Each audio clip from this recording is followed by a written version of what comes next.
This is the receiving end SD card HCF06, and I just booted it, and you can see that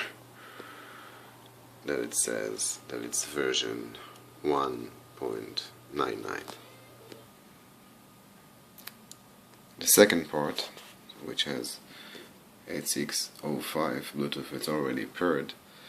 This is an Arduino, and it's basically acting as a Bluetooth dongle, and I'm using Node.js with I/O sockets and Express, and you can see that is kind of like the user interface. When I go to upload,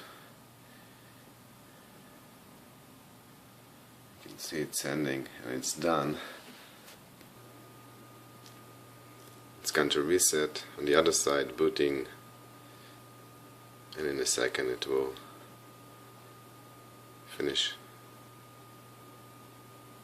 updating the data and come back as a version 2.0. There you go, 2.0, done.